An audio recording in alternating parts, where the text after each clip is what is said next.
আসসালামু আলাইকুম। পঞ্চম শ্রেণীর সুপ্রিয় শিক্ষার্থীরা, আশা করছি তোমরা সবাই অনেক অনেক অনেক ভালো আছো। তোমাদের পড়াশোনা অনেক ভালো চলছে। 5 তারিখ থেকে তোমাদের অনেকের স্কুলেই প্রথম প্রান্তিক মূল্যায়ন পরীক্ষা শুরু হবে। ইনশাআল্লাহ আমরা প্রথম প্রান্তিক মূল্যায়ন পরীক্ষার জন্য তোমাদেরকে ফ্রিতে গণিত ক্লাস করাবো, গণিত সাজেশন দিব এবং সমাধান ভিডিও সবকিছু করাবো। আজকে আমরা প্রথম প্রান্তিক মূল্যায়ন পরীক্ষার প্রস্তুতির জন্য গণিতের প্রথম অধ্যায়ে পৃষ্ঠা 15 যে কয়টা বহু নির্বাচনী প্রশ্ন আছে সেগুলো তোমাদেরকে সুন্দর করে বুঝিয়ে দিব। 1 নম্বরে আছে, দেখো 713 গুণ 1, তারপর একটা ফাঁকা ঘর আছে। এক্ষেত্রে গুণফলের এককের স্থানের অঙ্ক 5 হলে খালি ঘরের অঙ্কটি কত হবে? এটা যদি আমরা উপর নিচ করে লিখি, তার মানে এটা কি 713, তারপর এখানে আছে 1, এই যে ফাঁকা ঘর, এইখানে গুণ করলে আমাদের গুণফলের এককের স্থানে 5 হবে। গুণফলের এককের স্থানে কত হবে? 5 হবে। তা আমরা যদি গুণ করি, মনে করো গুণ করলে তো এইখানে যে সংখ্যাটা থাকে ওই সংখ্যাটাই তো সরাসরি বসে এখানে, তার মানে এখানে 5 মানে এখানেও কত হবে? 5 হবে। তাইলে এখানে এবার খেয়াল করে দেখো 3 এর সাথে কত গুণ করলে 5 হয়? 3 এর সাথে কত গুণ করলে 5 হয়? 1 গুণ করলে, 2 গুণ করলে, 3 গুণ করলে, 4 গুণ করলে, 5 গুণ করলে, কত গুণ করলে 5 হয়? 3 এর সাথে যদি এখানে 5 হয় তাহলেই আমাদের এই গুণফলের এককের স্থানে 5 হবে। 3 5 15, 15 এর 5, হাতে থাকে 1। আমি কি বুঝাইতে পারছি? তাহলে কি খেয়াল করো, আরেকবার বলি, 713, এখানে আমাদের 1 আর এই যে এভাবে ফাঁকা ঘর আছে। এখন বলেছে এই যে গুণটা, এই গুণে আমাদের গুণফলের এককের স্থানে, গুণফল আমাদের নিচে হবে, গুণফলের এককের স্থানে 5 হবে।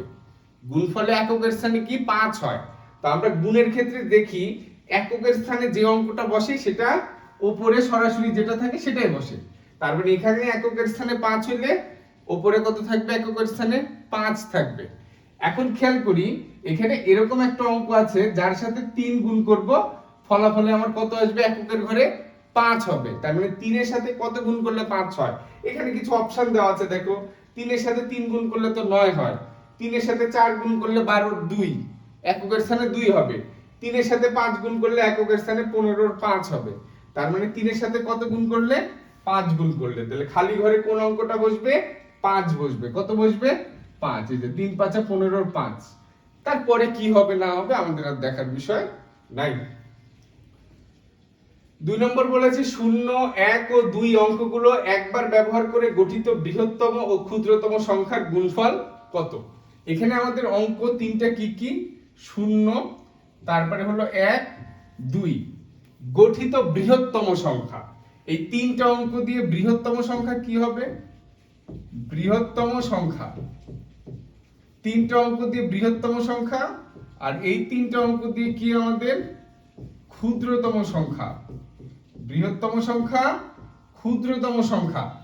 বৃহত্তম সংখ্যা কিভাবে গঠন করব? অঙ্ক দিয়ে অঙ্কগুলোকে বড় থেকে ছোট সাজালেই বৃহত্তম সংখ্যা পাবো। বড় কোনটা?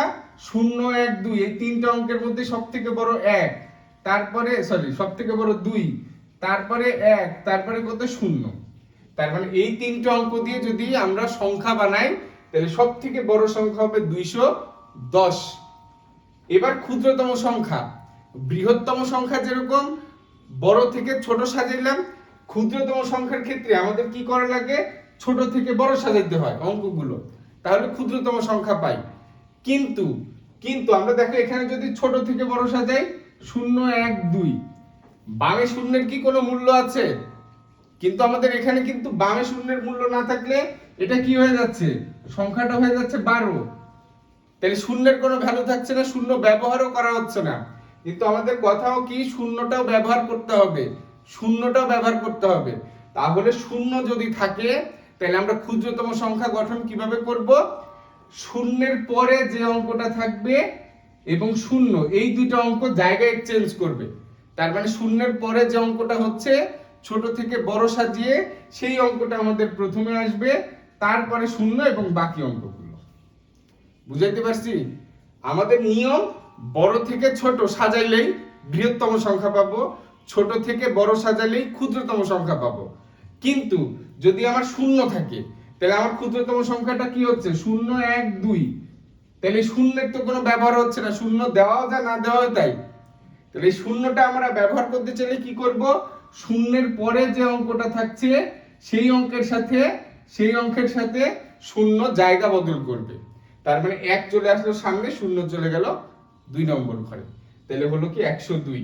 এখন এই দুটো গুণ করো, 210 আর 102 গুণ করে যা হবে সেটাই আমাদের উত্তর। গুণ করো তোমরা, গুণ তো সবাই পারবা, ক্লাস 5 এ উঠেছ। ওকে। 3 নম্বর, একটি বিদ্যালয়ে 1350 জন ছাত্রছাত্রী আছে, প্রত্যেক ছাত্রছাত্রী 200 টাকা করে দরিদ্র তহবিলে জমা দিলে কত টাকা হবে? একজন দিচ্ছে কত টাকা? একজন দিচ্ছে 200 টাকা। আমার মোট আছে কতজন? 1350 জন। গুণ করে দেখো, যেটা হবে সেটাই উত্তর। কেউ যদি এটা না বোঝো দরকার একটু বড় করে লিখবা, মানে প্রথমে কিছুদিন লিখে লিখে করলে তোমাদের এগুলো মুখে মুখে তোমরা করতে পারবা। ওকে, একজন শিক্ষার্থী দিল কত টাকা? একজন শিক্ষার্থী দিবে কত টাকা? 200 টাকা। আমার শিক্ষার্থী আছে কতজন? শিক্ষার্থী আছে 1350 জন। তাহলে অতএব 1350 জন শিক্ষার্থী দিবে। একজনের যদি 200 টাকা দেয়, 1350 জন বেশি দিবে, বেশি দিলে কি হবে? গুণ। তাহলে আমি কি লিখবো? 200 গুণ 1350। তাহলে এটা গুণ করো, গুণ করে যা হবে সেটাই আমাদের উত্তর। ঠিক আছে, এটা মনে হয় এরকম হবে, গুণ করলে মনে হয় হবে কত? 270। ওকে, 27 এর পরে 4টে শূন্য, 27 এর পরে কয়টা? 4টা শূন্য। এটা তারপর তোমরা গুণ টুন করে দেখবা। আমি নিয়ম শিখাচ্ছি, নিয়ম বুঝলে তোমরা অনেকগুলো পারবা। সংখ্যা চেঞ্জ করে দিক, গল্প চেঞ্জ করে দিক, নাম চেঞ্জ করে দিক। এই অঙ্কটা কিন্তু অনেক ইম্পর্টেন্ট, বৃত্তি পরীক্ষা বলো যে পরীক্ষায় বলো। এখানে বলেছে 98,765 ভাগ 100, এখানে ভাগশেষ কত? ওকে, শিখি আমরা। 98,765 ভাগ 100, এটা সহজ, খুবই সহজ। আমরা দেখব ভাজকে, যেটা দিয়ে ভাগ করা হয় তাকে তো ভাজক বলে, এটা আমরা জানি। আমরা দেখব ভাজকে কয়টা শূন্য আছে, একের পরে কয়টা শূন্য আছে। এখানে একের পরে 2টা শূন্য, এখানেও শেষে 2টা শূন্য, তাহলে ভাগশেষ। এই 2টা শূন্য কি? ভাগশেষ। আর বাকিগুলো কি? ভাগফল। বাকিগুলো হলো ভাগফল। তাহলে আমাদের যেটা লাগবে সেটা লিখে দিব। আমাদের ভাগশেষ লাগবে না ভাগফল লাগবে। নিয়ম কি? একের পরে কয়টা শূন্য? 2টা শূন্য, তাহলে শেষের 2টা অঙ্ক ভাগশেষ। এখানে একের পরে 3টা শূন্য থাকলে শেষের 3টা অঙ্ক ভাগশেষ, বাদ বাকিগুলো ভাগফল। ভাগশেষ লেখার পর যেগুলো বাদ থাকবে সেগুলো ভাগফল। মনে থাকবে একের পরে শূন্য কয়টা? একের পরে একটা শূন্য, তাহলে শেষের একটা অঙ্ক ভাগশেষ, বাকিগুলো ভাগফল। কথা বুঝছো? একের পরে 5টা শূন্য, তাহলে শেষের 5টা অঙ্ক আমাদের কি? ভাগশেষ, বাকিগুলো ভাগফল। এখানে আমাদের একের পরে 2টা শূন্য, তার জন্য শেষের 2টা অঙ্ক ভাগশেষ এবং বাকিগুলো ভাগফল। তাহলে শেষের 2টা অঙ্ক মিলে কি হয়? 65। তাহলে ভাগশেষ কি? 65। ভাগের ক্ষেত্রে কোন সম্পর্কটি সত্য বা সঠিক? খুবই ইম্পর্টেন্ট একটা প্রশ্ন। ভাগের রাশি তো আমাদের, ভাগের রাশি কি? প্রথমে ভাজ্য, তারপরে কি? ভাজক, তারপরে কি? ভাগফল, তারপরে কি? ভাগশেষ। ভাগের এই 4টা রাশি, এই 4টা রাশির মধ্যে 2টা রাশির মধ্যে আমরা সম্পর্ক সরাসরি বলতে পারি। শুধুমাত্র 2টা রাশি, কি? একটা হলো ভাজক এবং ভাগশেষ। এই 2টার মধ্যে সম্পর্ক আমরা সবসময় বলতে পারি যে ভাজক এবং ভাগশেষের মধ্যে ভাজক সবসময় বড়, ভাজক সবসময় কি? বড় ভাগশেষের থেকে। তুমি দেখো, তুমি ভাগ করো, 5 দিয়ে 12কে ভাগ করো, 5 দুগুণ 10। এই যে এটা হলো ভাগশেষ, এটা কি? এটা হলো ভাগশেষ। তো যে অঙ্কগুলোতে দেখবা ভাগশেষ থাকবে, ভাগশেষ দেখবা সব সময় ভাজকের থেকে ছোট হবে। তাছাড়া তো আরেকবার ভাগ চলে যাবে, ছোট বলেই তো আর ভাগ যাচ্ছে না, তার মানে ভাগশেষ। কথা আমরা বুঝাইতে পারছি? ভাজকের যদি সমান বা বড় হইতো তাহলে তো আবার ভাগ যাইত। ভাজকের থেকে ছোট বলেই ভাগশেষ, আর ভাগ যায় না। ওকে, ঠিক আছে। তাহলে ভাগশেষের থেকে কি ভাজক বড়, ভাগশেষের থেকে কি বড়, ভাজকটা সবসময় বড় থাকে। 6 নম্বর খেয়াল করো, 225 ভাগ ফাঁকা ঘর সমান 9। তো অঙ্কটা দুই ভাবে করা যায়। প্রথম কথা হলো যে অপশন থেকে আমরা করতে পারি, 2 নম্বর কথা হলো আমরা আমাদের শিক্ষা জ্ঞান থেকে করতে পারি। প্রথমে অপশন থেকে কিভাবে করতে পারি, এখন দেখো এখানে ফাঁকা ঘর আছে, তার মানে 225 কে কোন সংখ্যা দিয়ে ভাগ করলে 9 হয়। এখানে অপশন আছে, 225 কে 9 দিয়ে ভাগ করে দেখো, 225 কে 9 দিয়ে ভাগ করে দেখো কত হচ্ছে, 9 দুগুণ 18, এনে 4 5 5, তাহলে হচ্ছে কত 25, কত হচ্ছে 25। তার মানে এখানে যদি আমি 9 দিতাম তাহলে এখানে হওয়া লাগতো 25, তাহলে তো মিলছে না, তাহলে তো আমাদের কি মিলছে না। তার মানে কি এখানে যে সংখ্যাগুলো আছে সেই সংখ্যাগুলো দিয়ে ভাগ করে আমার কত আসতে হবে, 9 আসতে হবে। তো যে সংখ্যা দিয়ে ভাগ করে 9 আসবে সেটাই উত্তর। কথা বুঝছো? তাহলে আমার দেখো 15 দিয়ে ভাগ করে দেখো, 9 যেটা দিয়ে আসবে সেটা উত্তর। 15 দিয়ে ভাগ করলে কত আসে, একবার 7 5, এটা 5 15 আসতেছে, তাহলে এটাও না, এটাও না। তাহলে এবার 25 দিয়ে ভাগ করে দেখি, 225 কে কত দিয়ে ভাগ করব, 25, তাহলে কত 9 বার হচ্ছে। দেখো তাহলে আমার ফলাফল আসলো 25 দিয়ে ভাগ করলে 9 ফলাফল আসতেছে। তার মানে এখানে কত হবে বাবা, 25, উত্তর কত হবে 25। আমার কথা ভালো করে বোঝো, আমি দুই ভাবে বহু নির্বাচনী গুলো ক্যালকুলেট করতে পারি, বের করতে পারি। একটা হলো অপশন থেকে বা অপশনের যে সংখ্যাগুলো দেওয়া আছে সেগুলো ব্যবহার করে, আরেকটা হলো যে আমি যে জ্ঞানটা অর্জন করেছি, যেগুলো শিখেছি সূত্র টুত্র, সেগুলো অ্যাপ্লাই করে। তাহলে আমি প্রথমে অপশন থেকে শিখালাম, এখানে 225 কে কোন সংখ্যা দিয়ে ভাগ করলে 9 হয়। আমরা দেখছি 225 কে অপশনে আছে 9, 9 দিয়ে ভাগ করলে হচ্ছে 25, তাহলে তো এটা ঠিক না, তাহলে 9 ব্যবহার করা যাবে না, বা 9 উত্তর না। 225 কে আমি 15 দিয়ে ভাগ করছি, দেখছি যে হচ্ছে 15, তাহলে 15 তো উত্তর না।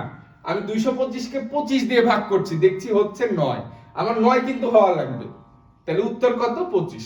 এটা হলো আমার অপশন থেকে। এবার আমি তোমাদেরকে শিখাবো যে আমার হলো আমি যে জ্ঞানটা শিখেছি সূত্র টুত্র সেগুলো অ্যাপ্লাই করে কিভাবে। 225 ভাগ ফাঁকা ঘর সমান 9। আমরা তো জানি যে এটার নাম হলো ভাজ্য, এটার নাম কি ভাজক, এটার নাম কি ভাগফল। তাহলে আমাদের বের করতে বলেছে ভাজক। তাহলে আমার ভাজকের যদি সূত্র জানা থাকে তাহলে আমরা লিখব ভাজক সমান কি, ভাজক সমান ভাজ্য ভাগ ভাগফল। আমি যদি ভাজকের সূত্রটা জানি তাহলে এখন অঙ্ক আমার কাছে ইজি। ভাজ্য কত 225, 225 কে ভাগফল কত 9, 9 দিয়ে ভাগ করব, যেটা উত্তর আসবে সেটাই আমাদের উত্তর। ঠিক আছে, তাহলে দুই ভাবে বের করা যায়, অপশন থেকে আর একটা আমাদের জানা সূত্র থেকে। সূত্র না জানলে কিন্তু পরের পদ্ধতি পারবা না। প্রথম পদ্ধতিটা সূত্র না জানলেও হবে, কিন্তু পরের পদ্ধতিটা সূত্র জানতে হবে। 7 নম্বর, তালেব সাহেব বছরে 98,400 টাকা বাড়ি ভাড়া ব্যয় করেন, তার মাসিক বাড়ি ভাড়া কত। এখানে বছর, ওখানে মাস, মাসিক। তা আমরা সবাই জানি যে এক বছর মানে কি, এক বছর সমান 12 মাস, এক বছর সমান কি 12 মাস। তাইলে এক বছর 12 মাসে কি ভাড়া দেয় কত 98,400, তাহলে এক মাসে ভাড়া দেয়, তার মানে 12 দিয়ে আমরা 98,400 কে ভাগ করব, তাইলে উত্তর বের হয়ে যাবে। দেখো 8 12 96, তাই না, 8 12 96, 2 4, তাহলে 2 0, ঠিক আছে। তাহলে 8,200 টাকা, 8,200 টাকা। অপশনগুলো খুব সুন্দর করে কিন্তু আমরা দেখে দেখে কিন্তু ফলাফলটা টিক চিহ্ন দিব। এখন দেখা গেল যে এমন হয় বা উত্তরটা লিখব এমন হয়ে যাচ্ছে যে আমাদের অপশনগুলো প্রায় কাছাকাছি, 8,200 লিখতে গিয়ে 8,020 এর না টিক চিহ্ন দিব 8,020 লিখে ফেলতে পারি। তাহলে এগুলো আমরা একটু খেয়াল করব। আচ্ছা, আমরা তাহলে এই কয়েকদিনে ইনশাআল্লাহ চেষ্টা করব তোমাদের প্রথম প্রান্তিক মূল্যায়ন পরীক্ষা, অন্তত গণিত ইংরেজিও চেষ্টা করব, কিছু ক্লাস দেওয়ার, বিজ্ঞান সবই চেষ্টা করব যতটুকু সম্ভব হয়। আর আমাদের আরেকটা হলো যে পেইড ব্যাচটা শুরু হবে জুন মাসের 5 তারিখ থেকে। তোমরা পরীক্ষা দাও, সামনে ঈদ আছে, ঈদের পরেই আমরা একদম শুরু করে দিব। সেখানে স্কুল পরীক্ষার জন্য পড়ানো হবে, মূল কথা বৃত্তি পরীক্ষার জন্য একদম প্রস্তুতি নিয়ে নিয়ে নেওয়া হবে। আমরা সবাই জানি যে এই বছর বৃত্তি পরীক্ষা হয়েছে এবং বৃত্তি পরীক্ষা প্রত্যেক বছরই হবে এখন থেকে। মনে হয় এই বছরে 20 থেকে 23 তারিখ দিয়েছে ডিসেম্বর বৃত্তি পরীক্ষা। তাহলে প্রস্তুতি আমাদের আগে থেকেই নিতে হবে। এবং তোমরা সবাই জানো যে আমরা কিভাবে প্রস্তুতি নেওয়াই, আমাদের পেজ, ফেসবুক পেজ, গ্রুপ, ইউটিউবে সব জায়গায় দেওয়া আছে আমরা কিভাবে প্রস্তুতি নেওয়াই, ক্লাস নেওয়াই। তো যারা আমাদের সাথে যুক্ত হতে চাও, জুন মাসের 5 তারিখ থেকে আমাদের ক্লাস শুরু হবে, ঠিক আছে? তারা ভর্তি হয়ে যাইতে পারো। আর প্রথম প্রান্তিক মূল্যায়নের জন্য সাজেশন, সমাধান ক্লাস সবকিছু পেতে আমাদের চ্যানেলটা সাবস্ক্রাইব করে রাখবে, পেজটা ফলো দিয়ে রাখবে। ইনশাল্লাহ আমরা প্রত্যেকদিন আরো ভালোভাবে তোমাদেরকে সবকিছু এক্সপ্লেন করব, বুঝিয়ে দিব, কিছু সাজেশন দিব ইনশাল্লাহ।